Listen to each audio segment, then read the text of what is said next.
வணக்கம். ஒளிரும் மாய காளான், ஒரு நரி. இந்த பழங்கதைய இன்னைக்கு நம்ம சுவாரஸ்யமா அலச போறோம். தயாரா?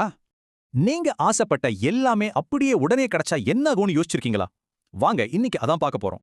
ஒரு சின்ன மாய கண்டுபிடிப்பு எப்படி மாபெரும் பேரழிவா மாறுச்சுன்னு இந்த டைம்லைன் வழியா நம்ம பார்க்கலாம். நம்ம கதை ஒரு காட்டுல ஆரம்பிக்குது.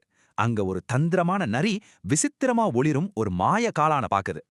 அப்போ ஒரு தேவதை தோன்றி அதுக்கு ஒரு மாய வரம் தராங்க. ஆனா அந்த நிபந்தனையை கவனிங்க. ரொம்ப முக்கியமான ரூல் இதுதான். இந்த காளான் மூலமா வாழ்க்கையில ஒரே ஒரு முறை மட்டும்தான் வரம் கேட்க முடியும். இங்கதான் விஷயமே இருக்கு. அந்த நரிய அதோட எல்லையற்ற பேராசை எப்படி ஆட்கொள்ளுதுன்னு பாருங்க. எச்சரிக்கையை சுத்தமா மறந்துட்டு காட்டுல இருக்கிற மொத்த உணவும் தனக்கு வேணும்னு ஒரு மாபெரும் வரத்தை கேட்டுடுச்சு. கேட்ட உடனே மேஜிக் நடந்துச்சு. பழங்கள், காய்கறிகள், இறைச்சின்னு எல்லாமே நரியோட குகைக்குள்ள மழை மாதிரி வந்து குவிஞ்சிடுச்சு. ஆரம்பத்துல இந்த முடிவில்லாத சாப்பாட்ட பார்த்ததும் நரிக்கு சந்தோஷம் தாங்க முடியல. செம ஹாப்பி. ஆனா எதிர்பார்ப்புக்கும் நிஜத்துக்கும் எவ்ளோ வித்தியாசம் பாருங்க. அதோட ஆசையெல்லாம் நாற்றம் அடிக்கும் குப்பையா மாறிடுச்சு. இது ரொம்ப சோகமான டைம்லைன். உணவு குகைய நிரப்ப நரி உள்ள மாட்டிக்குச்சு. சாப்பாடு வேகமா அழுக தொடங்கிடுச்சு.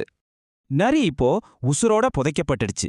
அதால அந்த அழுகிய உணவை சாப்பிடவும் முடியல, வெளியே தப்பிக்கவும் முடியல. ரொம்ப விரக்தியில என் வரம் எனக்கு வேணான்னு அழுது கெஞ்சி அந்த மாய காளான்கிட்ட நரி மன்றாடுது.